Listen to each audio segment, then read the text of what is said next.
அந்த போதை வஸ்து பாவிக்கிறவருக்கு உம்மா பாப்பா பிள்ளை மனைவி சொந்தம் பந்தம் மார்க்கம் எல்லாம் இந்த போதைக்கு பிறகுதான் இருக்கு. இந்த ஒரு வரவிலக்கணத்தை நீங்க புரிஞ்சுக்கோங்க. போதை வஸ்து பாவிக்கிறவனுக்கு அந்த போதைக்கு பிறகுதான் பண்ணாரு, அந்த போதைக்கு பிறகுதான் உம்மா, அந்த போதைக்கு பிறகுதான் பாப்பா. உம்மாக்கு ஆபரேஷன் பண்ண வச்ச காசு எடுத்துக்கொண்டே போதை பாவிப்பான். ஏன்னா அவனுக்கு போதைக்கு பிறகுதான் உம்மா. மட்டக்களப்பில் ஒருத்தன் போதைக்கு காசு கொடுக்காத தாயையும் தங்கச்சியும் கொலை பண்ணிட்டு போய் பாவிக்கிறான். பேப்பர்ல வந்து நியூஸ் பார்த்துருப்பீங்க.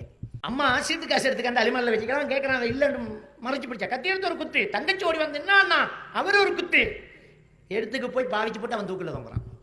அப்ப உம்மா விட தங்கச்சை விட அந்த போதை அவனுக்கு பெருசா தெரியுது.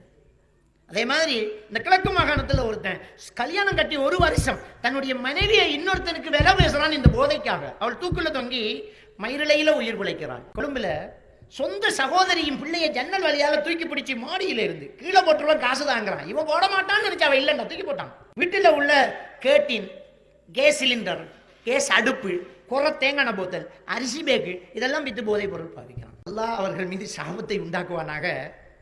இந்த கொமட்ட வேண்டிய இடத்துக்கு தூள் கொடுக்குறாக்கள் இருக்காங்க. அவங்க எப்படிப்பட்ட ஆக்களா இருப்பாங்க நல்லா தெரியும். இந்த கொமட்டு விட்டு அந்த கலட்டிக்கு வாரான், கேட்டின பிச்சுக்கு வாரான், கேஸ் சிலிண்டரை தூக்கிட்டு வாரான்.